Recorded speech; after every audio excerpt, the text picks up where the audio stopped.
girl, you have something called anxiety and depression. It's very real. It's not normal. Not everybody feels this way.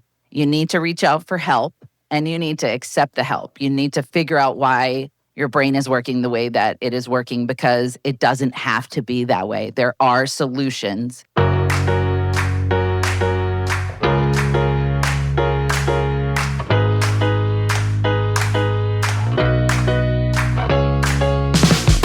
Welcome to The Lisa Show, where we take a good look at life.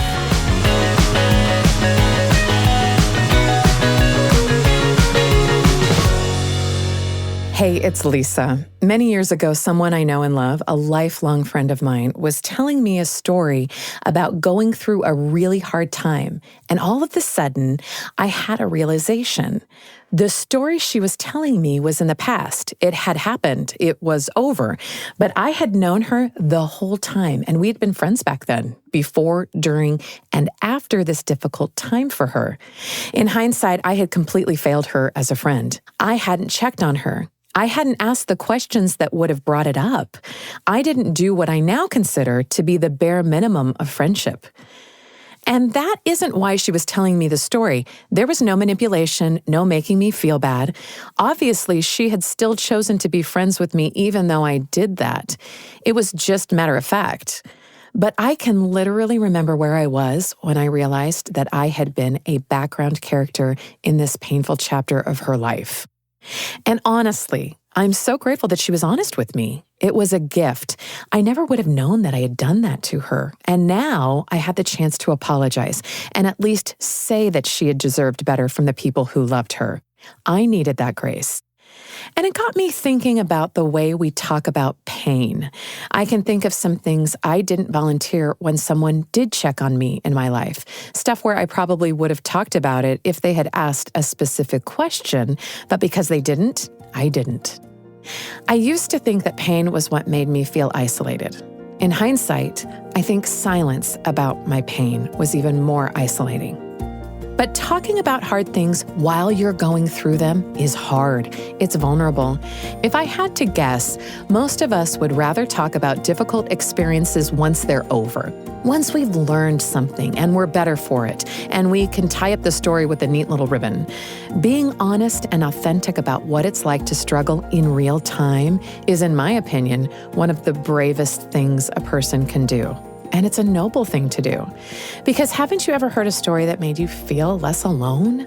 Like you didn't realize that you had never heard your experience put into words before until it was coming out of someone's mouth and it made you think, oh, it's not just me? Look, if you're old enough to remember landline phones, then you remember a world with a lot of taboos on pain. You couldn't talk about mental illness or addiction or breast cancer or postpartum, really any vulnerable condition. I'm grateful that society has collectively decided that that was bad for us because it was. It's socially acceptable to talk about going to therapy now, thank goodness. But there's more to do. Whether you're a person in pain or a person who loves a person who's in pain, or if you're a friend who hasn't looked further than the surface to make sure a friend isn't in pain, breaking the silence right now before the story is finished and the wounds are neatly closed is essential.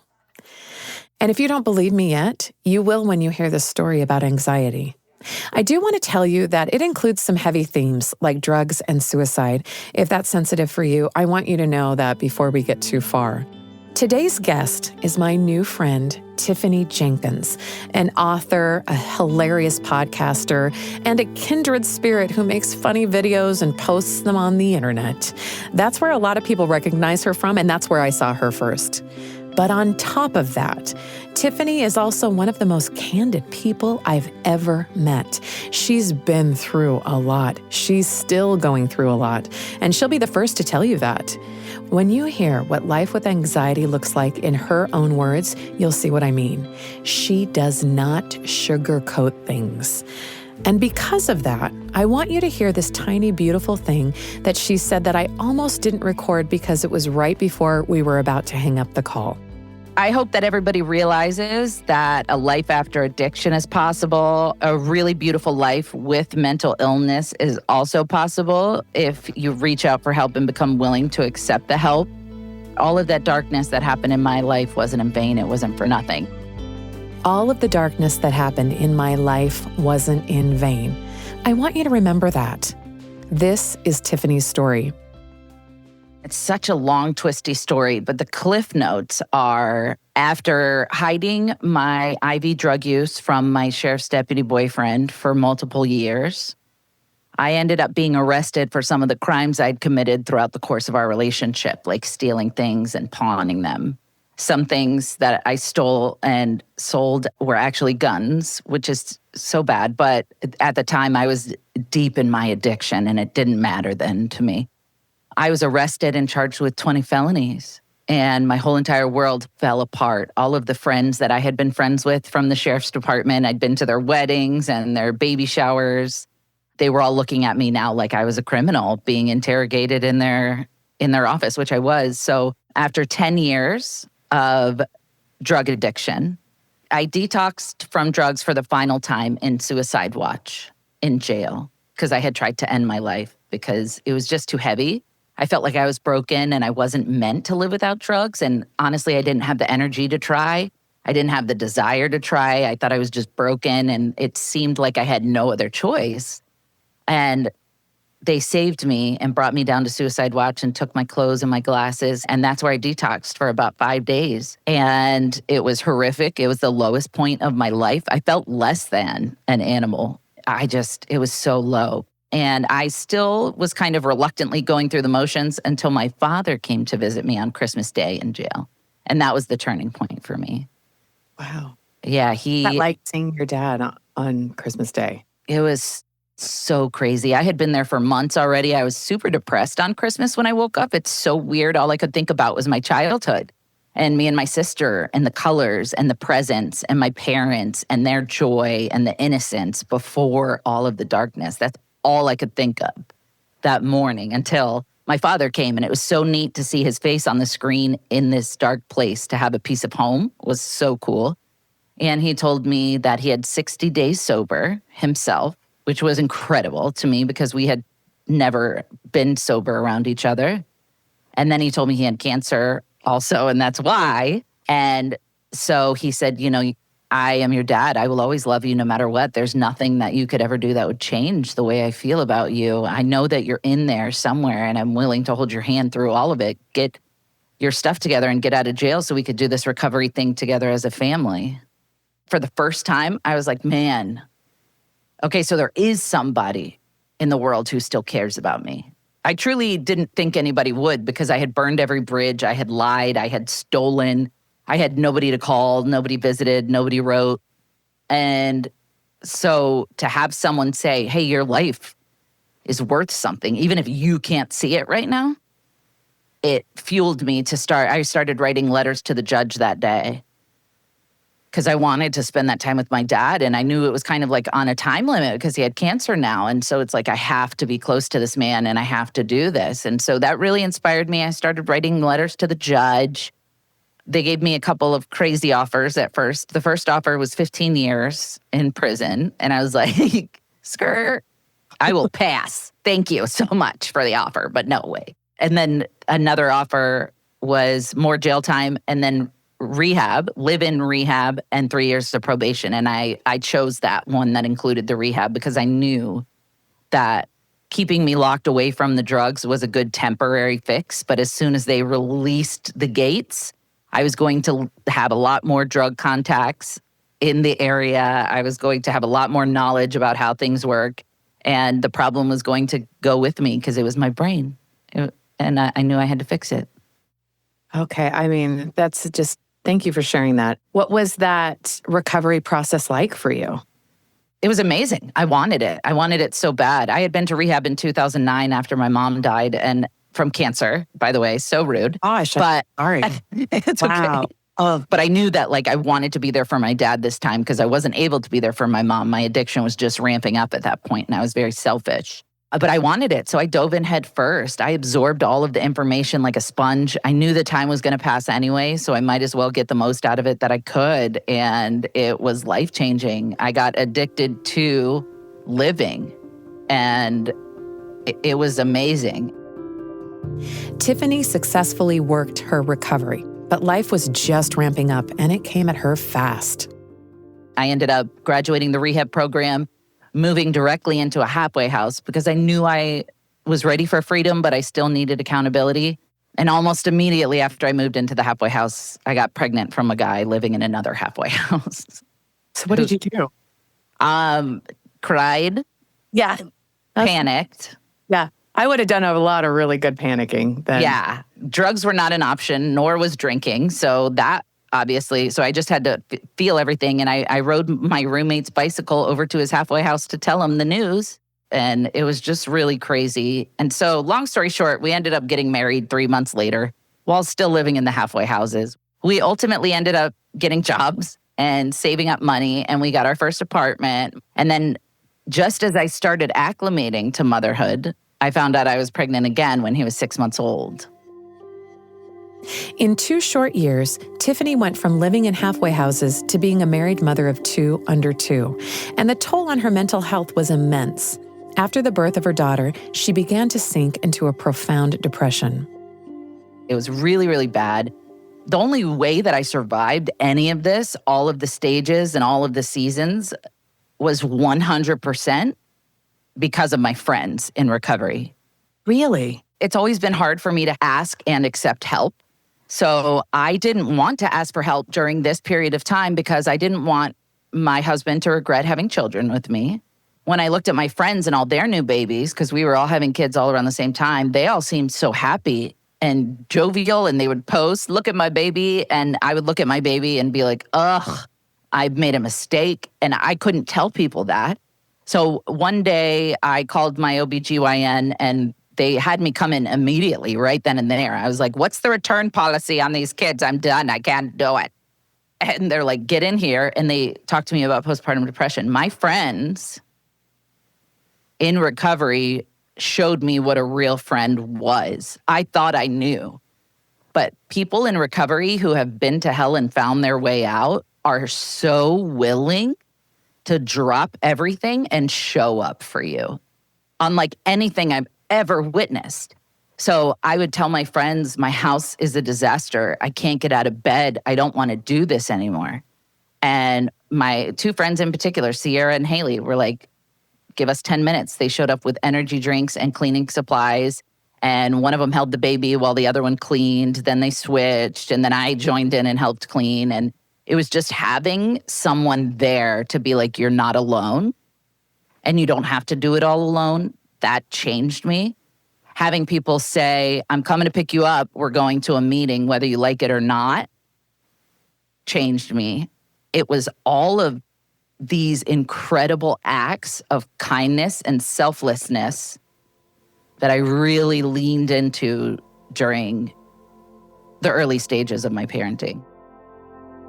Something that stands out to me as Tiffany describes this period of her life is the way she identifies the best friends she's ever had, angels who showed up and got their hands dirty and relieved some of her burden, and how those were the same people who, like Tiffany, once had to claw their way out of their own struggles with addiction and the underlying pain which always comes with addiction. Her friends in recovery knew something that no one else did. Tiffany credits their strength and ability to spring into action and deep empathy with that experience. The darkness that they had been through wasn't in vain. Based on everything Tiffany had told me so far, I had to ask her what kind of friend she is now, and true to form, she did not sugarcoat. I'm a terrible friend right now, if I'm being honest. I really am so I'd bad. expect you to say that. I know, I am. I don't know why these people are I've learned everything now, and now I have great friends. I can't say the same for them in return, but I've got great friends. So why do you say that? Why do you say you're a terrible friend? I think because I've got a lot of mental illnesses, if you will. And this isn't an excuse. It's just who I am as a person. I get so overwhelmed with life that I like to hide my phone under a couch cushion. and just be present in my day-to-day. And that's not how the world works anymore. People send a text, they expect a response in a fairly decent time, which is understandable. I can't. I will look at a text and say, okay, I'm going to open that later because I don't have the bandwidth right now to deal with whatever she's asking. And then I'll never open it because I never have the bandwidth. Or even my best friends, will text me something and I won't open it because I'm like, I just can't right now. I'm so overstimulated and overwhelmed all the time. So I'm actually getting ready today is the first day that I'm doing, and I wasn't even going to talk about this. I don't know why I'm talking about this, but I'm starting intensive outpatient therapy today. Oh, wow. Good for you. Thank you. Yeah, because No, that's a big deal. Thank you. Yeah, something's up with me. Something's wrong with me. And I feel like my ability to cope with the day-to-day is so small compared to what the day-to-day requires.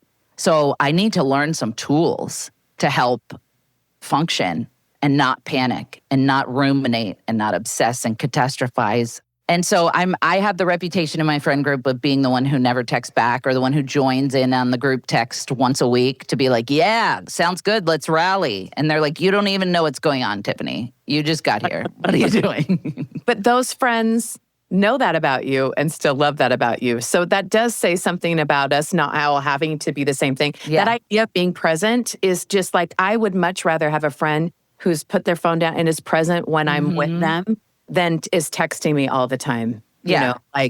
Exactly. And just kind of distracted. But yeah, we don't really account for that. So yeah, and I would like to be clear. My friends know I would drop anything at any second to be there for them. It's the small talk that I can't stand and I can't do, that I'm really bad at. How's your day today? Girl, sit down. Why do we exist? Yeah. We've had to slip into the abyss. Thank you. Of eternity. I'm with you. Exactly. And I want the friends who are like, yeah, I don't know if I'm going to make it today. Okay, well, should we get chips and salsa? Is that Amen. No? Okay. That's sure. what I'm saying. Let's be real about this stuff. Real. Okay, I stand by my thinking that Tiffany's being way too hard on herself here. Being able to get off your couch when your mental health is keeping you down is not the measure of a friend, even if you've been on the receiving end of people being there for you that way before. Being a friend who always wants to know what's really going on, who skips the small talk and genuinely wants the whole, cold, hard truth, that's hard to find. And the more I got to know Tiffany, the more I realized that this is one of her defining characteristics. Just a moment ago, you heard her tell me, effectively a stranger, that she recognized that she needed more coping skills for the way things feel right now. And so she's starting outpatient therapy today. She wants anyone who's experiencing what she is to know that they're not alone in it. And I love her for that. And she didn't stop there. Tiffany's daily life is a constant battle with anxiety and obsessive-compulsive disorder. Anxiety sucks the joy out of every moment for me. I have the type of anxiety and OCD where I'm terrified that something is going to happen to my kids. And to the point where it's like a scary movie playing in my mind. So if we're sitting out front and I'm watching them play, I can see my daughter physically run out into the street when a car's coming. I could see the aftermath.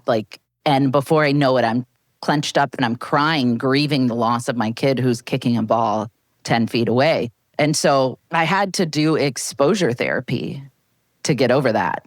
So as far as my family life, before exposure therapy, it was terrible. They would leave me at home to go do fun things because I would ruin them. And it's just true. It's just true. And it happened the other day still. So that's why I'm going back to therapy because it's a work in progress. Sure. And with work, my anxiety manifests itself I need everybody to like me. I need everybody to think I'm funny and enjoy me. And so when I would create it with those people in mind. And when I would post, if I received a negative message, I would hyperfixate on the one negative comment, even though it's surrounded by hundreds of beautiful comments. Yeah. The imposter syndrome in me is that one person sees the truth and they know that I'm a fake and I'm a phony. And I would get real depressed about it. In my marriage, my old marriage, the same thing. I had a lot of fears. I needed constant validation and reassurance constantly. And the person that I was with at the time wasn't necessarily capable of doing that, which I understand. I'm a lot. But the anxiety is debilitating. To me, it feels like when you're going through a haunted house and you know that at any minute something can jump out at you. So you're on edge the entire time, clenched up, ready to fight or run. That's how it feels for me with anxiety, like walking into the grocery store. Oh, I'm so sorry. I'm so glad that you go out though, that you would even say like, I'm starting today. Like I'm going back and asking for help. That is a huge thing that I'm inspired by, because I relate to that of like, I don't want to bug anybody. I don't want to inconvenience anybody. But Exactly. There's people that they want to. It's not an inconvenience. It's not bugging them at all. I'm curious too, what other strategies or tools have worked for you, maybe in the past or are working for you now? For anxiety specifically? Yeah. Well, first and foremost, I'm under professional care. That is really important. I know not everybody has the means, which is so crappy, and I would love to work on making that happen somehow. So I do have therapists, but also weird things. Yeah. Like tubs filled with Orbeez that I run my hands through to de-stress. I have fidget toys everywhere. I have sensory walls that I know it sounds so cliche, but it really helps me to just walk up to it and go like this. Breathing exercises have been my number one go-to, which sounds so lame. I hate when people are like, just breathe. It's like, shut up, Carol. Like, obviously, if I could, I would, for crying out loud. But once I learned how to properly, like, truly in that moment when I feel like I'm going to explode, like a soda bottle that's been shaken up, but the lid's still on. When I do, the box breathing seems to work so good for me. What's the box breathing? It took me an embarrassing amount of time to figure it out. But it's like in your mind, you picture like a box, how it has 4 sides. So when you go across the top for 4 seconds, you breathe in. And then when you're going down the side, you hold it for 4 seconds. And then when you go along the bottom, you breathe it out. And then you hold it out.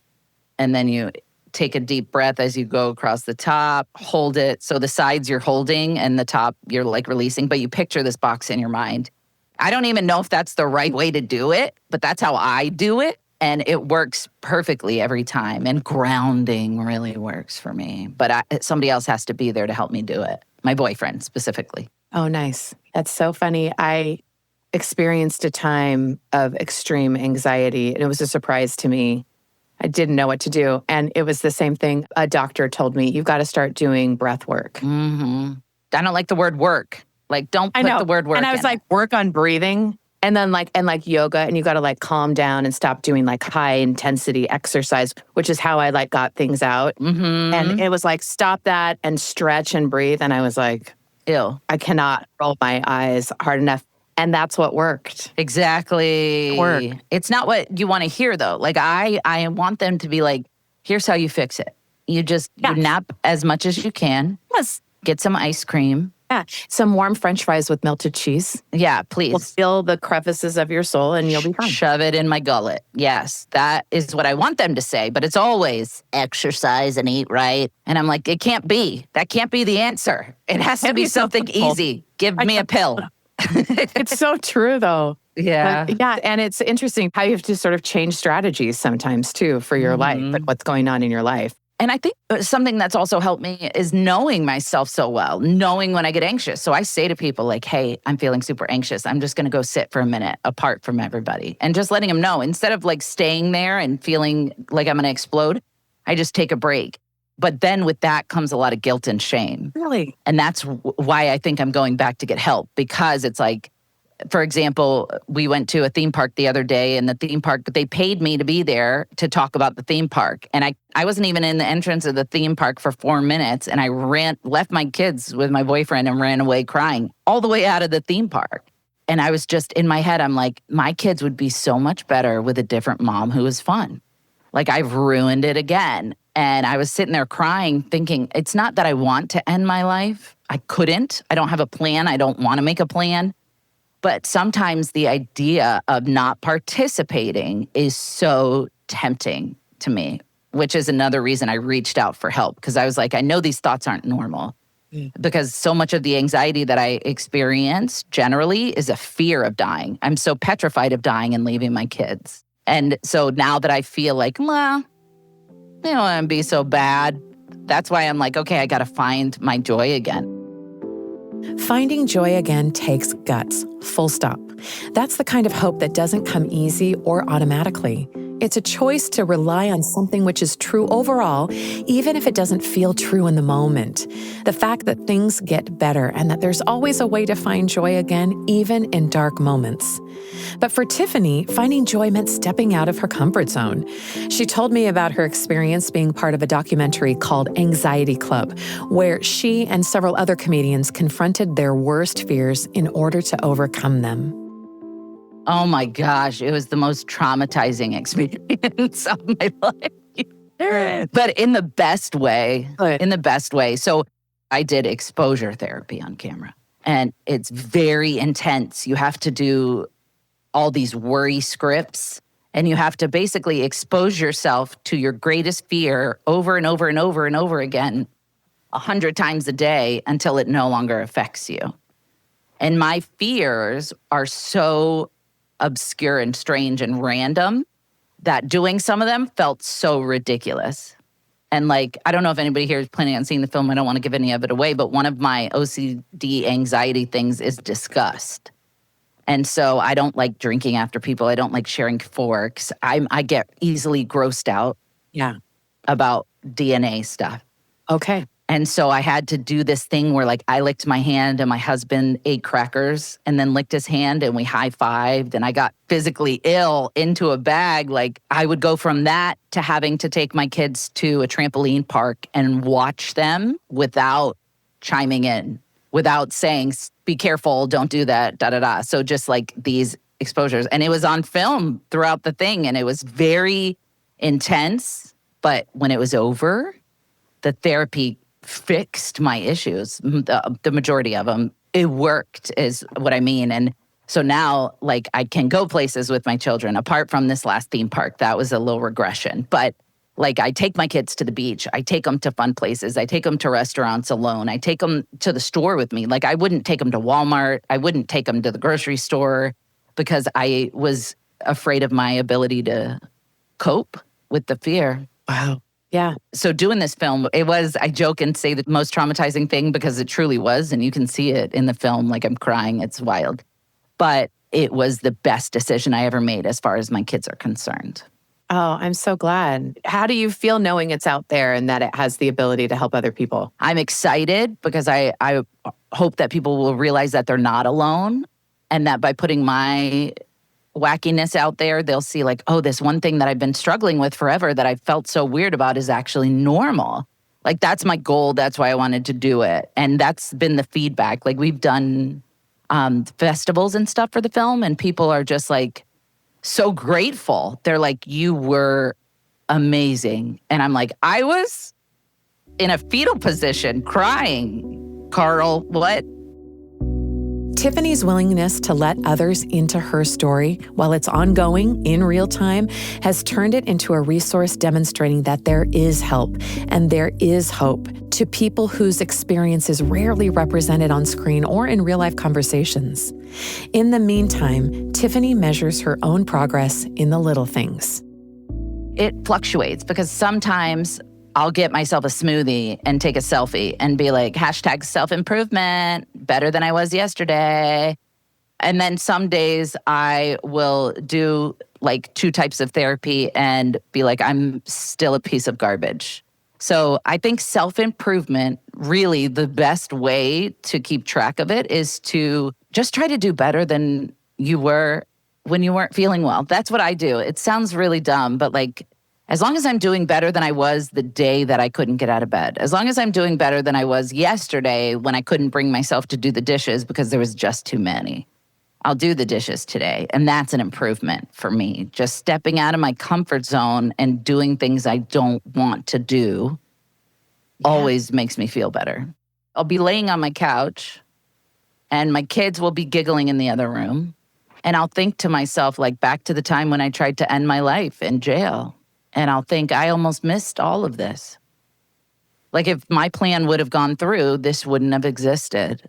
And like, what a gift what a gift it is just to be here. And that's something I lose sight of often, but if I were to really look at it, there's a day I was super pregnant, riding public transportation, borrowing change from people, using, and there's nothing wrong with using government assistance. Sometimes it's all you have. Right. And that's what I would do. I would count out stamps. I would take my change to the Coinstar and put it in the machine and, use every penny to pay the bills.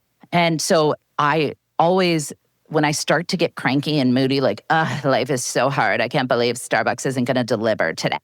I'm like, who the heck do you think you are, Kim Kardashian? Like, remember where you came from. I have to do that to myself like 5 times a day. Like, truthfully, that's the answer, is remaining grateful and humble, I think.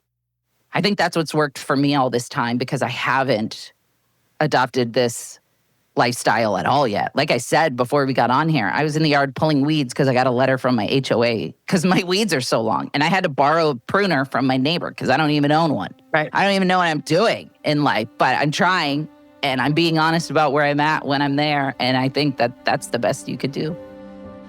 Sometimes figuring it out as you go along and being honest about where you're at is the best thing you can do. I asked Tiffany what she wishes her younger self knew. If I'm not doing the cliche, like, I wouldn't change anything because then I wouldn't be where I am today. If we're throwing that to the wayside, I would be like, girl, you have something called anxiety and depression. It's very real. It's not normal. Not everybody feels this way. You need to reach out for help and you need to accept the help. You need to figure out why your brain is working the way that it is working because it doesn't have to be that way. There are solutions. You don't have to self-medicate. Like, I think so much of why I ended up the way I ended up was because I didn't speak up about what was going on with me. And the adults in my life probably were so busy trying to keep the boat afloat that they didn't notice that I was excessively worrying about things kids shouldn't worry about and ruminating and things like that. So I think I would just be like, hey, you're not nuts, but this feeling is not normal and we can fix it. This is profound. I almost want to just play that clip twice because it's such an important message. And I hope if you recognize any of the experience that Tiffany's describing, if you know what it feels like to suffocate with anxiety, or you know that you're struggling and can't get out of your house, or for whatever reason, maybe you're worried that there's something wrong with you or your mind, you need to know that there is a light at the end of the tunnel. To quote Tiffany, you don't have to live this way. Even with chronic mental health conditions, there are lots of ways to find therapeutic help that will help you find your joy again. And I just want to throw in a personal opinion here, but I truly believe that God created people with the intent that we feel joy, regardless of the pain and darkness we also experience in life. Like, I just believe that. Joy is the purpose. There's always going to be a way to that. And if it doesn't seem like there is, God will open one up. I was curious if faith played a part in Tiffany's journey or at all, or what that means to her now. I went to a faith-based rehab and then I went to a faith-based halfway house. Even though at the time, full disclosure, I was really struggling with my faith. I had so many questions and I was super pissed at whatever entity was supposed to be in charge because they took my mom, whatever. But what happened in recovery, there like these, what I would call miracles started happening. And I knew that there was something bigger than me working in my life to make these things happen because there's no way it's a coincidence. And so my idea, and this might upset people, but it's just honest, my idea of God is probably different than most people's because what I have done is taken the things that work for me and left behind the things that don't. If you put good out, good will come back. Because that I believe that makes sense. So I kept that with me. Having someone to be with you in your mind at the end of the night when you're laying your pillow on to just be like, hey, whoever you are, thank you so much. You know what I mean? For keeping me alive today. That's the fact that all my organs and blood vessels are all working together to keep everything working perfectly just so I could keep walking around is a huge gift. So whoever's responsible for that, thank you for keeping that going. Let's do it again tomorrow. Yep. You know what I mean? Yeah, So, no, I totally relate. Yeah. So it's very patchwork, but it works for me. And I do believe that no matter what, you have to believe that there's something that has your best interest in mind. There's something leading you towards whatever the heck our purpose is. Yeah. Because otherwise, what is the point? And that's a very bleak place to be. And I'm there often. I've been there before. And so in the moments where I'm like, okay, it's not all about me. I don't have to control every single thing around me. I don't have to fix every single thing. I can give this up to whoever is running this show and let them handle it. It's very freeing for me, and it's something that benefits me, so I do it. I love Tiffany's point about surrendering control, and especially how that little piece of faith can specifically help the thought distortions that come with anxiety. Last but not least, this is the bit you heard at the beginning, the last thing she shared before we hung up.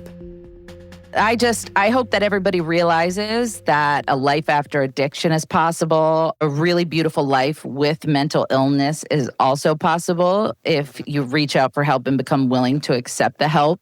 And it just makes it so that all of that darkness that happened in my life wasn't in vain. It wasn't for nothing. It was so that I could help other people realize, like, hey, we're all messed up. We're all specks on a planet floating around. And while we may not know exactly what the heck is going on, if we have love and hope, we're good. This is something I genuinely believe, that nothing is wasted, that there is somebody calling the shots and making it so that the darkness we experience isn't in vain. And from someone who doesn't shy away at all from saying how brutal and painful and miserable life can be, doesn't it mean a little more when Tiffany talks about it being worth it on the other side?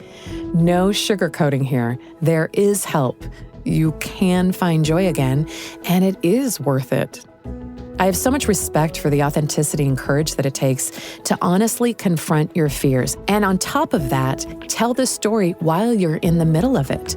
I loved this whole conversation, but my favorite part might have been the unfiltered, hey, I struggled before and it got better, and as of today, I'm not feeling great, so I'm gonna go back to get more help. It moves me. Because when Tiffany shared that with me, I immediately knew that I could trust her with the deep, dark things that I had experienced in my life. That is what happens when you're truly vulnerable and authentic in real time. And just talking like that and doing it in public is how we evolve as a society to a place where people don't have to struggle alone. Tiffany, I hope you listen to this. Thank you for saying the thing. And to anyone else who's listening to this and holding pain that feels like it will last forever, or carrying a burden in silence because you don't hear other people talking about it, I promise you, this will get better. There is help available.